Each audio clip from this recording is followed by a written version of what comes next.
BJP జాతీయ ప్రధాన కార్యదర్శి బండి సంజయ్ చిట్చాట్లో సంచలన వ్యాఖ్యలు చేశారు. మాజీ మంత్రి హరీష్ రావుపై అన్ని పార్టీలు సాఫ్ట్ కార్నర్ తో ఉన్నాయని అన్నారు. కేసీఆర్ అవినీతిని వ్యతిరేకించి వస్తే హరీష్ రావుని బీజేపీలో చేర్చుకుంటామని చెప్పారు. 8 మంది బీఆర్ఎస్ సిట్టింగ్ ఎమ్మెల్యేలు, 5 ఎంపీలు బీజేపీతో టచ్ లో ఉన్నారని, వారిని కాపాడుకునేందుకు కేసీఆర్ డ్రామాలాడుతున్నారని ఆరోపించారు. బీఆర్ఎస్ తో ఎవరూ పొత్తు పెట్టుకోరని తెలిపారు బండి సంజయ్.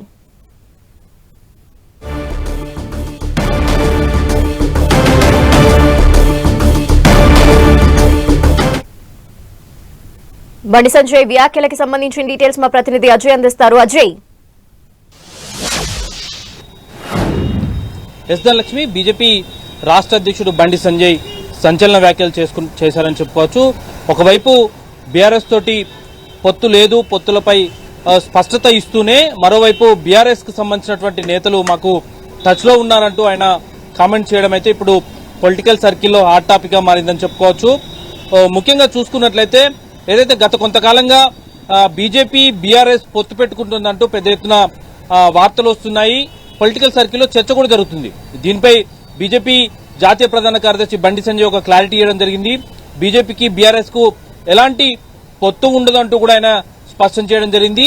అయితే 8 మంది సిట్టింగ్ ఎమ్మెల్యేలు, 5 సిట్టింగ్ ఎంపీలు బీజేపీతో టచ్ లో ఉన్నారని, వారిని కాపాడుకునేందుకు మాత్రమే కేసీఆర్ ఇలాంటి లీకులు ఇస్తూ మాట్లాడుతున్నారంటూ కూడా ఆయన సంచలన వ్యాఖ్యలు చేయడం జరిగింది. అదేవిధంగా కేసీఆర్ తో వ్యతిరేకిస్తూ, కేసీఆర్ అవినీతిని వ్యతిరేకించి హరీష్ రావు బీజేపీలో చేరేందుకు వచ్చినా కూడా ఆయన మేము స్వాగతిస్తామని, హరీష్ రావు పైన అన్ని పార్టీలు కూడా సాఫ్ట్ కార్నర్ తో ఉన్నాయంటూ కూడా ఆయన వ్యాఖ్యలు చేసినటువంటి పరిస్థితి మనం చూసుకోవచ్చు.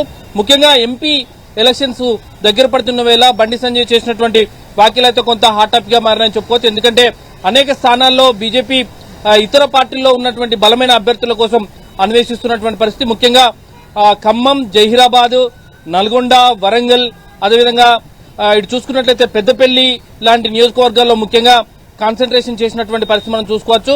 ఈ నేపథ్యంలో ఎవరు బీజేపీలో జాయిన్ అయ్యారు, బీజేపీతో ఉన్నటువంటి టచ్ లో ఉన్నటువంటి ఎమ్మెల్యేలు ఎవరు, ఎంపీలు ఎవరు అన్న దానిపైన కొంత చర్చ అయితే సాగుతుందని చెప్పుకోవచ్చు. అయితే ఎంపీ ఎలక్షన్స్ ముందు సిట్టింగ్ ఎంపీలు బీజేపీలో జాయిన్ అయినప్పటికీ మాత్రం ఎమ్మెల్యేలను మాత్రం ఇండైరెక్ట్ గా జాయిన్ చేసుకోకుండా ముందుగా వారిని ఎంపీ ఎలక్షన్స్ కోసం వాడుకొని వారిని ప్రచారానికి కానీ ఎంపీ ఎలక్షన్స్ లో ఉపయోగపడే విధంగా ప్లాన్ చేయడం, ఎంపీ ఎలక్షన్స్ అయిపోయిన తర్వాత వాళ్ళను ఎమ్మెల్యేలు ఎవరైతే ఉన్నారో, టచ్ లో ఉన్నటువంటి ఎమ్మెల్యేలు ఎవరైతే ఉన్నారో వారితోటి రాజీనామా చేయించి పార్టీలో చేర్చుకునేలా కొంత ప్లాన్ అయితే సిద్ధం చేసుకున్నట్టుగా తెలుస్తుంది. అయితే ఎవరా ఎమ్మెల్యేలు అన్న దానిపైన మాత్రం పూర్తిగా కొంత స్పష్టత రావాల్సి ఉంది. అయితే సంజయ్ మాట్లాడినటువంటి మాటల్లో కొంత కాన్ఫిడెన్స్ అయితే కనబడుతుంది. ఆయన కాన్ఫిడెన్స్ చూస్తుంటే మరొకసారి బీజేపీ ఇక్కడ ఏదైతే ఎంపీ ఎలక్షన్స్ లో తమ సత్తా చాటేందుకు ప్రణాళికలు సిద్ధం చేసుకుందా అన్న విధంగానైతే ఆయన చేసినటువంటి కామెంట్స్ అయితే చూసుకోవచ్చు. మరోవైపు బీఆర్ఎస్ కు సంబంధించి బీఆర్ఎస్ తో పార్టీతోటి ఎవరైనా పొత్తుకు పెట్టుకుంటారా, మెడకా మీద తలకాయ ఉన్న వాళ్ళు వారు ఆ పార్టీతో పెట్టుకుంటారా, అది ఒక అవినీతి పార్టీ, అది కాగ్ రిపోర్టు ద్వారా బయటపడిందనే సంగతి మనకు తెలుస్తుంది. నిన్న విడుదల చేసినటువంటి కాగ్ రిపోర్ట్ లో వచ్చినటువంటి ఏదైతే అవినీతి అంశాలు ఏవైతే ఉన్నాయో వాటిని ఉటంకిస్తూ ఆయన మాట్లాడినటువంటి సందర్భం కూడా చూసుకోవచ్చు. ముఖ్యంగా గొర్రెల పంపిణీకి సంబంధించిన అంశాన్ని ఆయన ప్రస్తావించినటువంటి పరిస్థితుల్లో చూడవచ్చు. లక్ష్మి, బండి సంజయ్ చేసిన వ్యాఖ్యలకు సంబంధించి ఇప్పటి వరకు బీఆర్ఎస్ నుండి ఎవరైనా స్పందించారా? ఇంకా బీఆర్ఎస్ కు సంబంధించినటువంటి నేతలు ఎవరు కూడా స్పందించలేదు. అయితే కొంత లీక్స్ అయితే వస్తున్నటువంటి పరిస్థితి మనకు కనబడుతుంది. ఏదైతే అసెంబ్లీ సెషన్స్ స్టార్ట్ అయిన నాటి నుండి కూడా బీజేపీ బీఆర్ఎస్ పొత్తు పెట్టుకోబోతున్నాయన్న లీక్స్ అయితే వస్తున్నాయి. వాటిని కొట్టిపడే విధంగా మాత్రం ఈరోజు సంజయ్ చేసినటువంటి వ్యాఖ్యలు అయితే ఉన్నటువంటి పరిస్థితి మనకు కనబడుతుంది. అయితే దీనిపైన బీఆర్ఎస్ నేతలు ఏ విధంగా స్పందిస్తారు, పొత్తు పెట్టుకోవడానికి ఓకే అంటారా, లేకపోతే బీజేపీ తోటి మాకేం సంబంధం అని మాట్లాడే అవకాశం ఉందా అనేది మనం చూడాల్సిన అవసరం అయితే ఉంది. అయితే మనం గతంలో ఉన్నటువంటి అనుభవాలను దృష్టిలో పెట్టుకుని చూసినట్లయితే నిజామాబాద్ జరిగినటువంటి బహిరంగ సభ వేదికగా నరేంద్ర మోదీ కొన్ని ప్రస్తావించినటువంటి సందర్భం కనబడుతుంది.